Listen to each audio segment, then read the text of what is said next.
Si vous êtes un professionnel de la gastronomie, vous connaissez forcément Métro. Métro s'engage en faveur de l'égalité en soutenant Girls in Food. Merci à eux. Métro.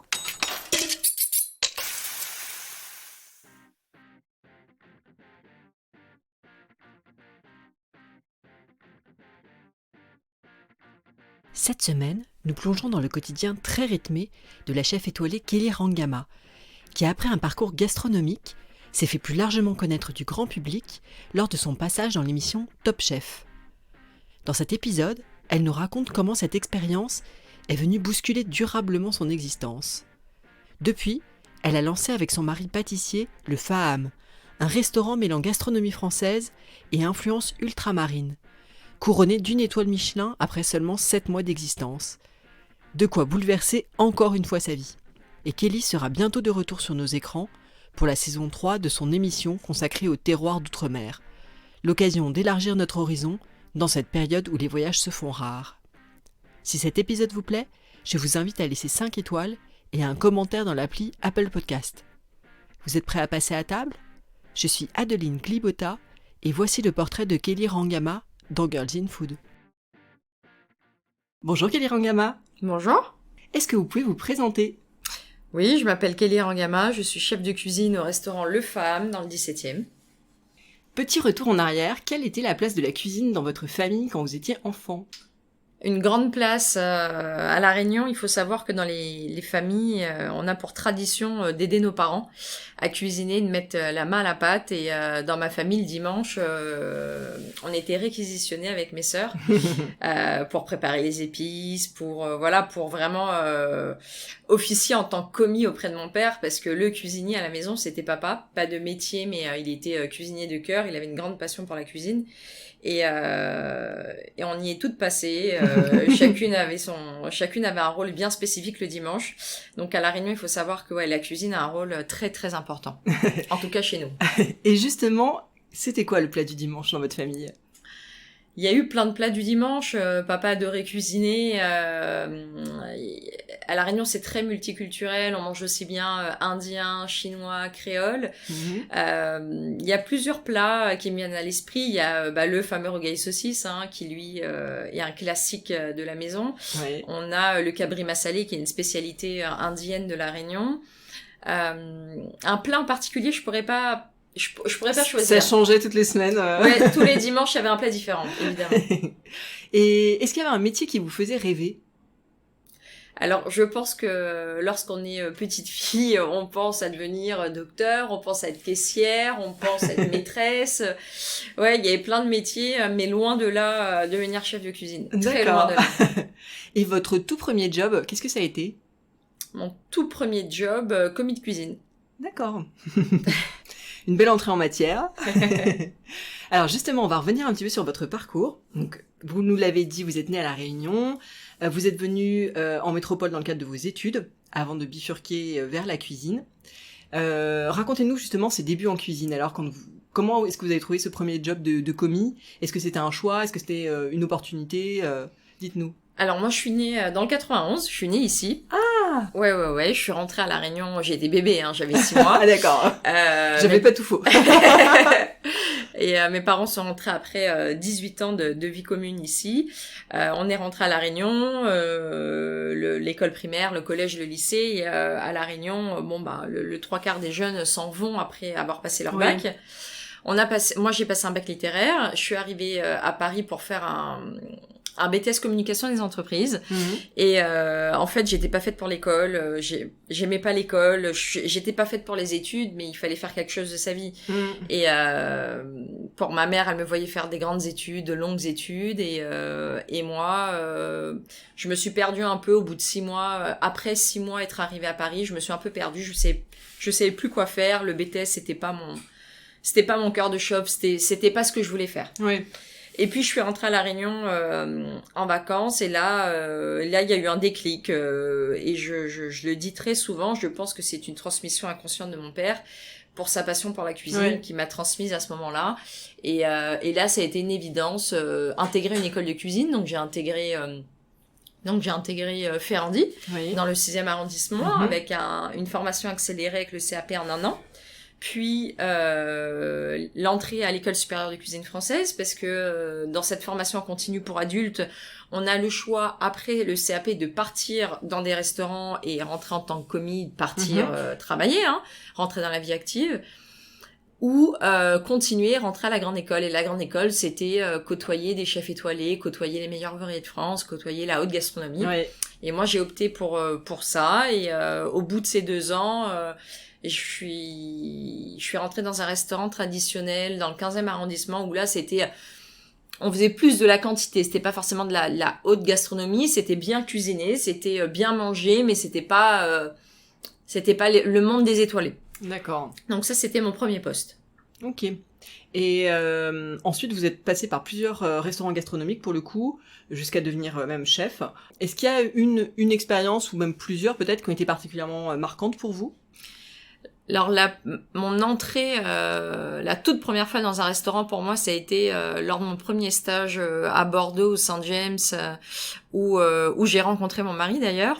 Donc je pense que s'il y a un endroit qui m'a marqué, une cuisine qui me marquera à vie, c'est bien Bordeaux, c'est bien Saint-James. Après tous les restaurants, et j'en ai pas fait beaucoup parce que j'ai pas un très long CV sur mon parcours culinaire, mais tous les restaurants m'ont marqué. Il y a une histoire dans chacun d'entre eux, donc.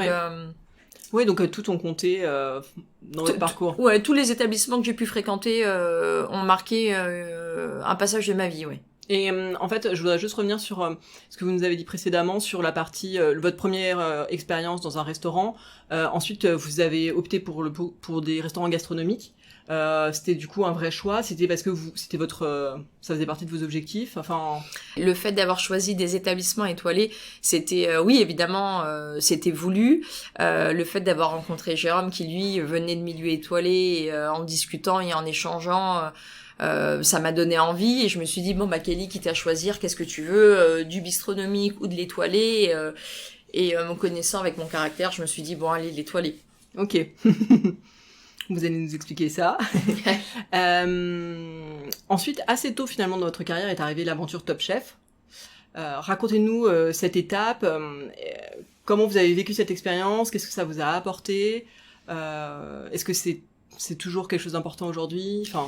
Top Chef, c'est arrivé à un moment de ma vie où j'étais un peu perdue. Ça faisait 7 ans que j'étais dans le même établissement, dans cette étoilée, dans le 8e, où j'ai quasiment tout appris, où le chef de ce restaurant est un de mes mentors. Mais au bout de 7 ans, dans la même cuisine, vous voyez plus ou moins la même chose, et vous avez aussi un confort de vie. Et en fait, Top Chef est venu bousculer un peu le rythme de ma vie. Et je me suis dit tiens, c'est peut-être le moment de se remettre en question, c'est peut-être le moment de savoir aussi ce que tu vaux, Kelly, donc vas-y, essaye et puis on verra ce que ça donnera. L'émission, le concours a bien commencé. Moi j'en retiens une très bonne expérience dans le sens où j'ai découvert des personnes extraordinaires avec qui j'ai gardé contact aujourd'hui. Ah, c'est super ça. C'est top, et puis ça nous permet moi, ça m'a permis de m'évaluer, de savoir ce dont j'étais vraiment capable, jusqu'où je pouvais aller aussi. Oui. Et techniquement parlant, est-ce que j'étais en dessous des autres ? Est-ce que j'étais bien ? Parce que cette saison-là, c'était quand même une saison assez coriace. Il y avait du level, il y avait du potentiel. Et en sortant de Top Chef, ce que j'ai retenu...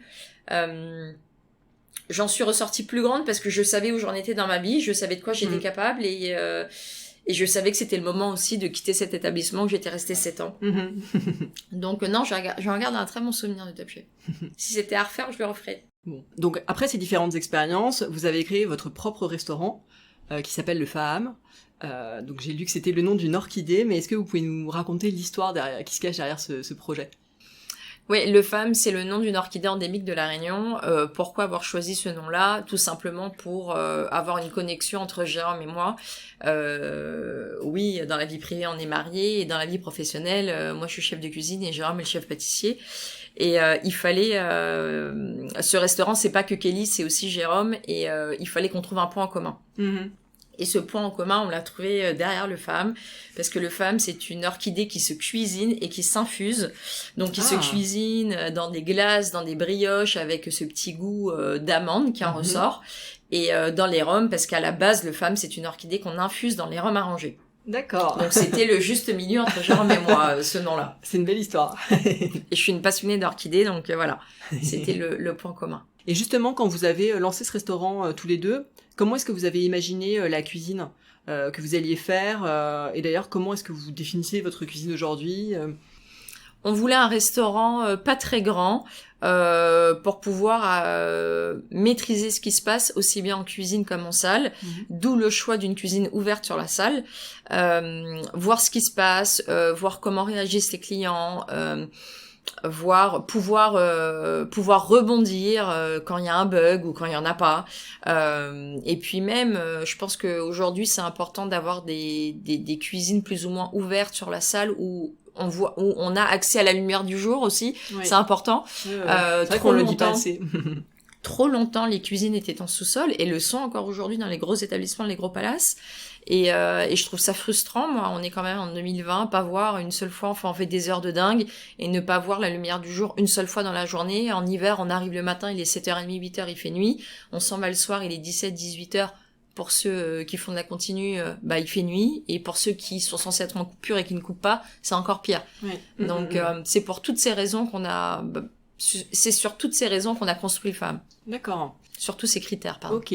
Et en termes d'orientation culinaire, comment vous vous êtes accordés tous les deux déjà et qu'est-ce que vous avez décidé de faire? Enfin voilà.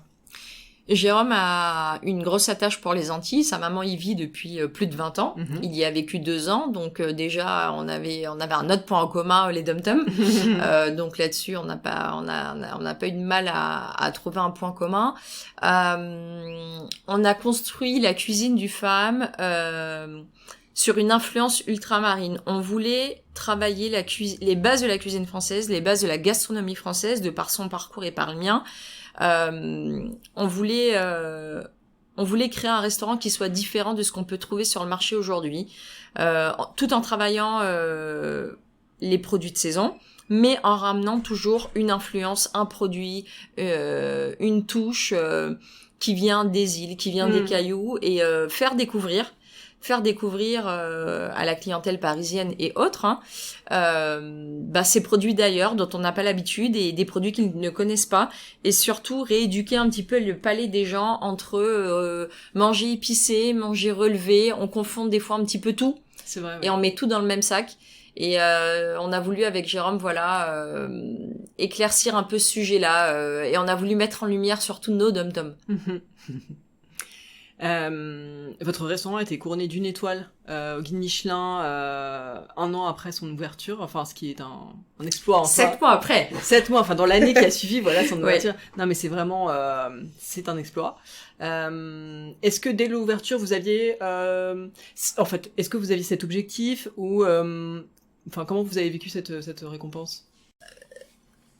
On a un parcours d'étoilé avec Jérôme, donc oui, évidemment, l'objectif c'était d'obtenir une étoile, mais pas la première année. Et c'est vrai que quand on le raconte, tout le monde nous dit c'est pas possible. Mais si, en fait, c'est possible. C'était pas l'objectif sur la première année d'ouverture. La première année, c'était se mettre en place, réajuster ce qui n'allait pas, prendre la température auprès des clients, s'améliorer nous, parce que on n'est pas parfait, on le sera jamais, mais il y a toujours des choses à rectifier. Même aujourd'hui, après 1 an et demi, on est encore en train de rectifier des choses. Et elle est arrivée, elle est là, on en est très content, ce qui prouve que c'est la consécration, c'est la récompense de tout un parcours, de quasiment toute une vie, de plein d'efforts, aussi bien professionnels que personnels. C'est vrai que maintenant elle est là et on fait tout pour la conserver, parce que c'est bien beau de l'avoir, mais il faut la garder. Hein. Le challenge continue. Le challenge continue, oui. Alors, je voudrais revenir sur une autre facette en fait de votre quotidien, puisque en lançant votre restaurant, vous n'êtes plus seulement chef, comme vous avez pu l'être dans vos autres expériences gastronomiques, vous êtes aussi entrepreneur, chef d'entreprise. Est-ce que vous avez toujours eu en tête, quand vous êtes lancé dans la gastronomie, d'ouvrir votre propre restaurant? Est-ce que ça correspond à une envie de liberté, d'indépendance? Comment vous voyez cette double casquette chef de cuisine et chef d'entreprise? Alors cette double casquette, c'est Jérôme qui l'a voulu avant tout, c'est pas forcément moi. Moi je suis un peu plus sur la retenue, je suis un peu plus je prends mon temps, je réfléchis 10 ans avant, enfin c'est Jérôme il est plus impulsif et depuis petit, Jérôme il a toujours voulu avoir sa propre affaire, il a toujours voulu être patron. Moins loin de là. Et c'est lui qui m'a poussé dans l'aventure, c'est lui qui m'a dit on en est capable, viens on y va. Donc aujourd'hui chose faite. La double casquette c'est compliqué. Quotidiennement c'est pas évident, mais c'est pas évident dans le sens où ici c'est petit, c'est une petite brigade, j'ai pas forcément encore une personne pour pouvoir m'épauler en cuisine. Oui, pour déléguer donc, vraiment. Exactement. Donc on va la trouver cette personne. C'est juste qu'il nous faut un petit peu plus de temps. C'est vrai que là tout est arrivé un peu d'un coup. Bien sûr. Et il faut encaisser tout ça et puis il faut réussir. Le premier objectif aux femmes, c'est de satisfaire les clients. Donc le client, la vie d'entrepreneur et tout ce qui se passe à côté, ça le regarde pas au final, hein, donc non, une double casquette qui est pas évidente au quotidien, mais c'est plaisant parce que il se passe plein de choses différentes tous les jours et je voyais pas ma vie comme ça, mais c'est intéressant, on s'ennuie pas. La vie a parfois plus d'imagination que nous. Ouais. Et des fois elle prend le dessus. Et très concrètement, à quoi ressemble votre quotidien? Est-ce qu'il y a une journée type dans la vie de Kelly Rangama? En ce moment ou en ce moment, effectivement, la période est un peu particulière. En temps normal. En temps normal. Est-ce qu'il y a un temps normal? Ouais.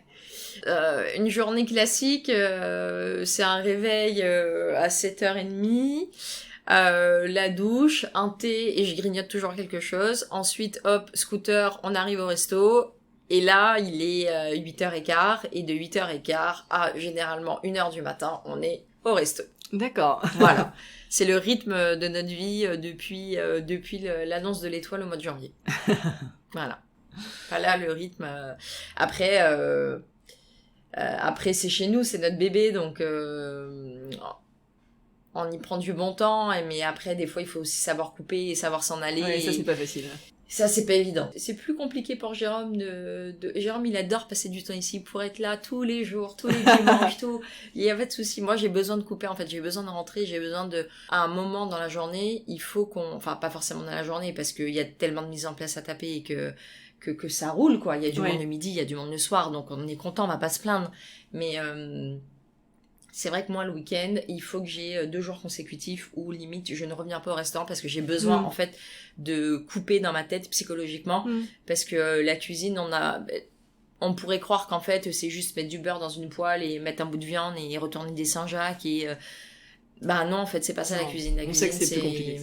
C'est plus compliqué et on est parti sur un concept qui est quand même très particulier avec cette influence ultramarine et on peut pas se permettre de faire tout et n'importe quoi. Les produits de saison, c'est sympa, mais lorsque vous travaillez de la truffe ou des morilles ou des cèpes, on peut pas mettre n'importe quel produit ultramarin en face. Non. Et en fait, il faut trouver l'idée, il faut que ce soit la saison de l'autre côté, il faut qu'on fasse venir les produits. Enfin, il y a toute une réflexion qui est pas si évidente en fait. Ouais, c'est presque de la R&D en fait. Enfin, faut vraiment être tout le temps en recherche, en éveil. Et il faut toujours avoir un coup d'avance. Ouais. Parce que ça, on a une carte ici qui est pas fixe, on change quasiment toutes les 3 semaines, voire tous les mois. Donc en fait, faut toujours être sur le coup d'après, quoi. Ouais.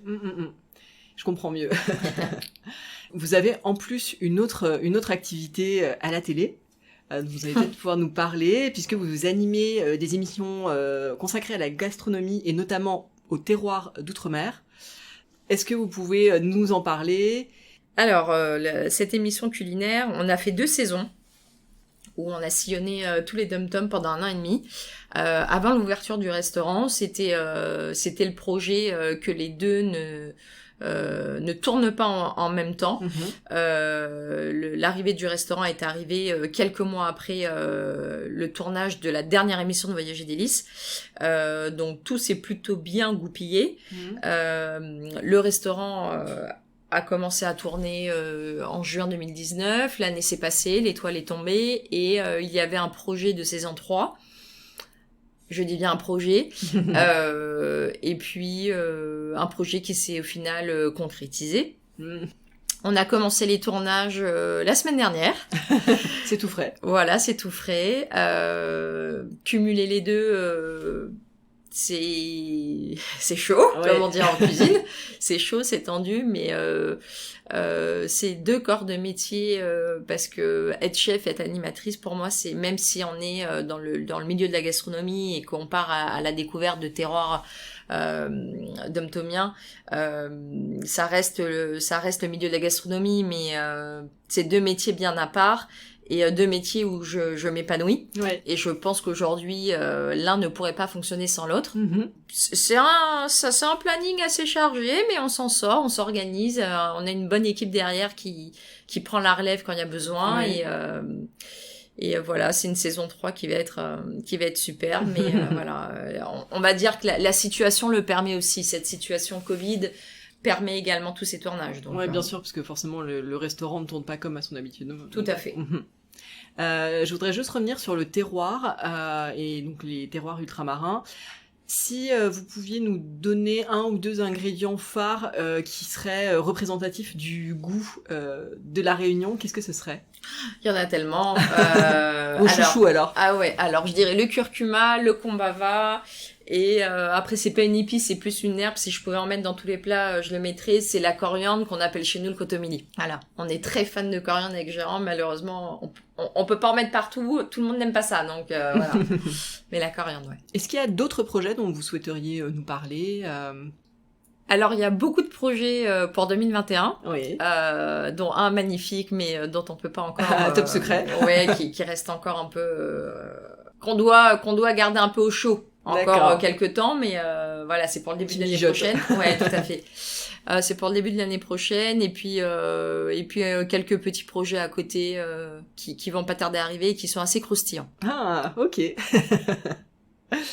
Kelly, on va passer à la deuxième partie de l'interview, qui est consacrée aux femmes et à leur place dans le monde de la gastronomie. Ma première question, c'est une question que je pose à toutes mes invitées. Selon vous, est-ce que le fait d'être une femme a eu un impact positif comme négatif sur votre parcours professionnel ? Alors moi, j'ai jamais eu de difficulté à m'imposer en cuisine. Bien au contraire, j'ai toujours été très bien acceptée. Mais je pense qu'aujourd'hui, lorsqu'on est une femme en cuisine, ça nous demande un effort considérable parce qu'aujourd'hui, c'est encore un monde qui est beaucoup trop masculin. On revient en force, mais je pense qu'il faut laisser le temps aux générations de se renouveler. Les femmes arrivent, mais il faut que ça se fasse. Ouais. Il faut que ça se fasse. Je pense qu'il y a énormément de nénettes qui sont encore en formation, qui sont en Ferrandi, en train de passer leur CAP, exactement. Qui sont en école sup. C'est la nouvelle génération. Voilà, mais qui arrivent, et je pense qu'on est présente. Ok. Et donc vous avez l'impression que cette situation, enfin leur place évolue plutôt... Enfin, vous avez beaucoup d'espoir dans l'avenir, quoi, si je comprends bien. La place de la femme en cuisine est complètement acceptée, et je pense que ça évolue avec le temps. Et je pense qu'en fait, il y a eu un moment où on a sauté certaines générations où les hommes ont pris le lead dans ce milieu-là, mais rappelons qu'à l'époque, la mère Brasier, c'est elle qui a appris à Paul Bocuse limite à cuisiner. Donc il faut aussi rappeler à César ce qui appartient à César.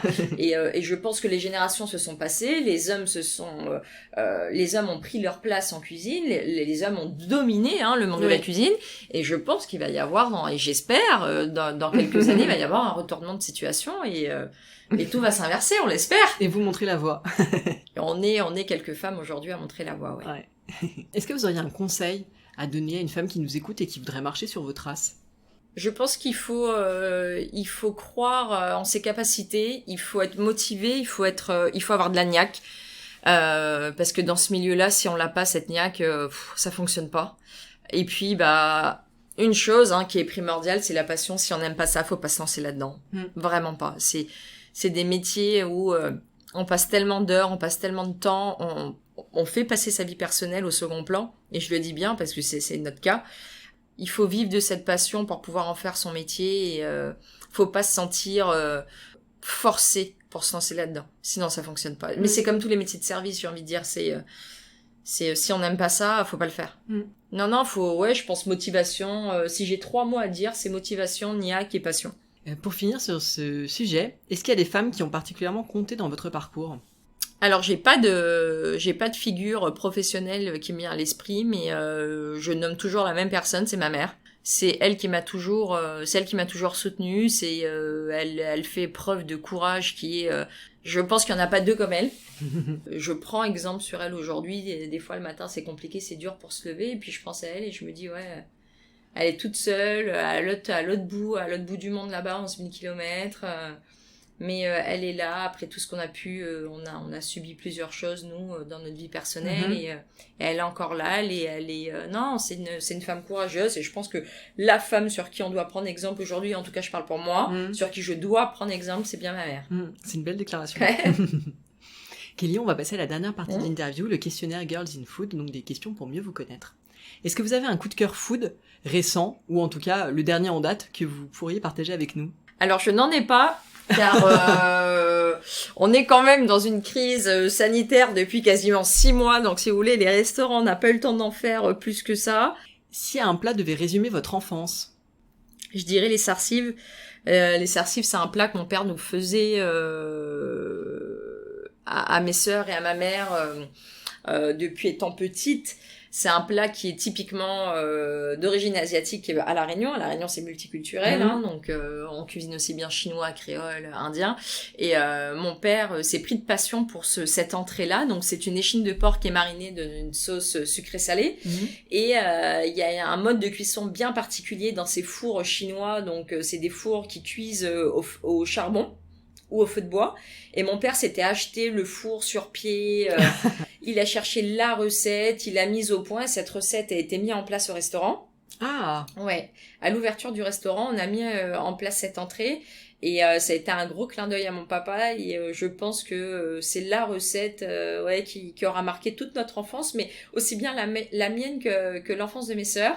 Et il y en a une qui est en Bretagne, qui les refait dans son four à la maison, et il y en a une dans la Sarthe, qui les refait pas parce que c'est un peu trop compliqué pour elle, là. Est-ce qu'il y a un plat que vous avez goûté et que vous n'avez jamais oublié? Oui, alors là, c'est un plat qui fait référence à ma grand-mère maternelle, qui était d'origine mi-réunionnaise, mi-mauricienne, et c'est ce fameux plat, le curry-boulette. Donc, ce sont des boulettes de cabri qui sont marinés dans du lait de coco, de la coriandre, énormément d'épices, mais des épices que vous retrouvez pas à La Réunion. Il faut aller à l'île Maurice pour les retrouver. Okay.